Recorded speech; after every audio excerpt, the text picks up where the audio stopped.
Hi, my name is Zach Evans, and I'm a VA disability benefits attorney with Woods & Woods Attorneys here in Evansville, Indiana.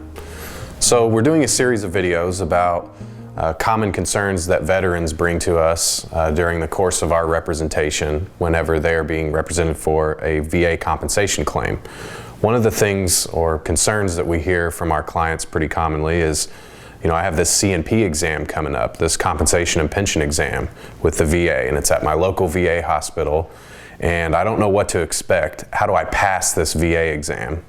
So it's a little bit of a misnomer. It's not a test, so they're not.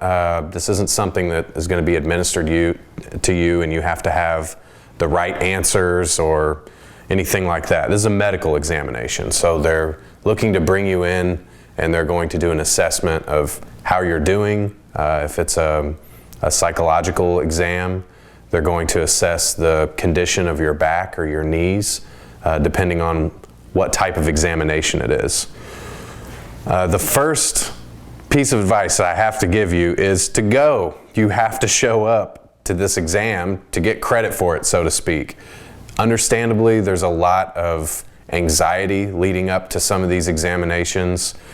Some people just don't like going to the doctor. Sometimes it's unpleasant, they've had unpleasant experiences, or it's just something that is not necessarily fun to do. Unfortunately, because this is tied to your claim that you have pending with the VA can and will deny you if you refuse to go to an exam. And if you're lucky enough to not have your VA claim denied, it will certainly delay it even further. So you don't want to spend years in the appeals tracks only to be denied even further or delayed even further just because you didn't go to an exam. Now, some exams can be unpleasant, and that's understandably so. The ones that we probably hear the most concern about from our clients are those regarding mental health examinations. And it's just because of the personal depth that these exams can dig into. But it's very important that you attend. See if your spouse or close family member can go with you, even if they just wait in the lobby. Sometimes having that person in the passenger seat on the way to the exam can bring you to a calm enough place that you're willing to open up to the examiner.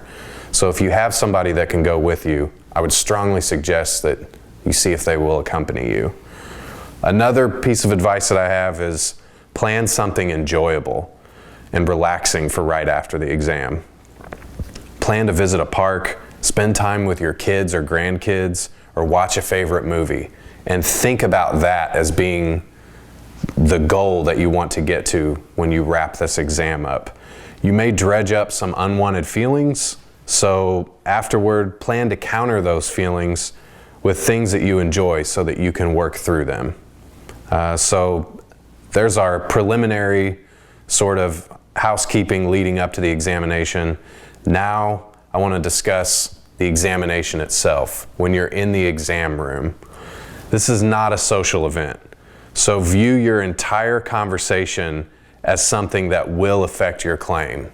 Everything you say or every piece of interaction, every piece of verbal and nonverbal communication with your examiner can show up as a piece of exam findings and will essentially be used as evidence in your claim, either for or against what you're asking the VA for, whether it's service connection or an increase or a finding of unemployability. So if an examiner comes in, and maybe you've seen him before, maybe you've had a previous exam with this medical professional, and he says, "Hiya, how are you, Bob? How you doing?"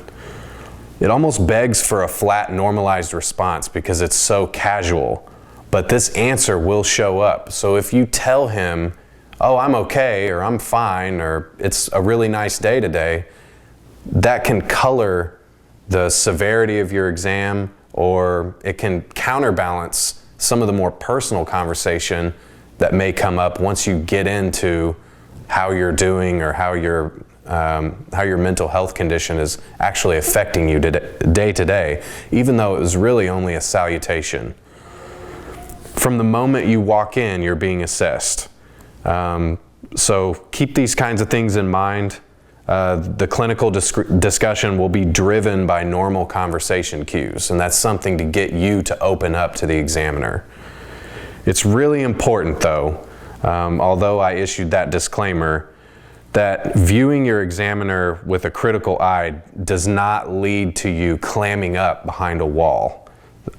You must be open, you must be completely honest and unrestricted in your responses.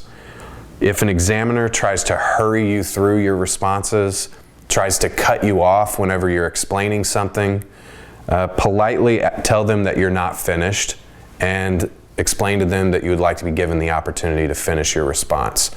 This is your exam. Don't let them dictate the pace of what you need to say to someone. If you have things bottled up, you need to let them out. This is your chance to be heard. If you have pain in your knee, let's say you have an orthopedic examination and you get out to a certain degree of flexibility and you start to experience that pain, don't tough through that. Don't tough it out. You need to tell your examiner right when the pain starts, because this is one of the times where being a tough guy will end up hurting you. If that doesn't show up, your onset of pain, then your attorney can't make an argument for functional loss at that particular angle of flexibility. So keep these things in mind. You need to make sure that you're not filtering yourself whenever you're in the middle of these examinations. It's going to feel like a conversation. You may feel like you're being hurried or rushed, but this is about you. This is about your medical evidence. This is about your claims. Make sure that, that you tell the examiner everything that's going on related to your condition that you're being examined for, even if you're not being asked questions for that. So what do I mean by that? Commonly, whenever I review compensation and pension exams, I see a standard battery of questions from VA examiners. And they'll ask you some run-of-the-mill questions that get to background and what you did 20 years ago, what your time in service was. And then there are very few questions about how you're functioning, about how you're doing, how your depression or your post-traumatic stress disorder really affects you as a person. Don't let them leave that part of the conversation out. If there's something that you feel needs to be communicated to your examiner, that the VA needs to find out about something that you're struggling with, this is your opportunity to make that concern heard. And it may be your only opportunity to really get it on the record with the VA.